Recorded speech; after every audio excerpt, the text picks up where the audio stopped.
subscribe to the channel and like the video. Report confirms Chiefs passed on huge CB trade. Brett Veach, the Kansas City Chiefs general manager, had a firm stance and stuck to it when it came to a potential trade for All-Pro cornerback Marshon Lattimore. Leading up to Tuesday's trade deadline, the Chiefs were actively pursuing Lattimore, a standout CB from the New Orleans Saints, but in the end, the Saints sent him to the Washington Commanders instead. While it was clear that Lattimore would have been an excellent fit for Kansas City's defense, the Commanders ultimately outbid the Chiefs, offering a hefty package of draft picks that was simply too steep for Veach to accept. Washington sent a third-round pick, a fourth-round pick, and a sixth-round pick to the Saints in exchange for Lattimore, along with a fifth-round pick. This deal far exceeded what the Chiefs were willing to give up, and it highlights Veach's unwavering commitment to value in trades. Veach's approach to roster building has always been one of calculated risk and high reward. A perfect example of this philosophy was the acquisition of DeAndre Hopkins, where the Chiefs secured a star wide receiver for just a conditional fifth-round pick. This trade clearly reinforced Veach's tendency to avoid overpaying for players, especially when it comes to high draft capital.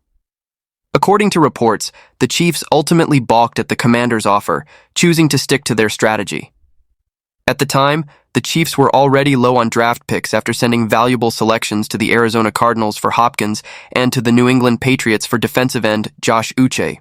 With limited picks remaining, especially after these recent trades, Veach recognized that giving up 3 separate draft picks for a single player would significantly hinder the Chiefs' ability to replenish their roster moving forward. Veach has been widely regarded as one of the NFL's best drafters in recent seasons. As the contracts of key players like Patrick Mahomes continue to rise, the Chiefs need to maintain a strong draft strategy to identify and develop young talent that can contribute to the team's success. Having enough picks to uncover hidden gems in the draft has become an essential part of Kansas City's long-term success. By passing on Lattimore, Veach ensured the team would have the resources to continue building for the future. Additionally, Veach has a preference for younger players in the secondary. Notably, he has never signed a defensive back to a contract extension, further demonstrating his inclination towards developing homegrown talent rather than relying on older, expensive free agent signings.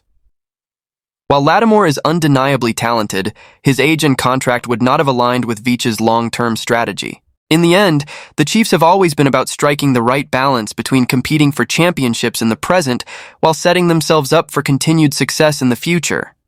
Acquiring Lattimore could have bolstered the defense for this season, but it would have come at the cost of limiting future roster flexibility. With the Chiefs still positioned as contenders for deep playoff runs in the years to come, this decision shows Veach's commitment to sustainability and strategic roster management. In Veach, the Chiefs have a general manager who knows what it takes to build a winning team. While acquiring Lattimore would have been a nice addition to the defense, there's no harm in staying firm in his negotiations. The Chiefs' long-term vision remains intact, and there's little doubt that they'll continue to be a force to be reckoned with both now and in the seasons ahead.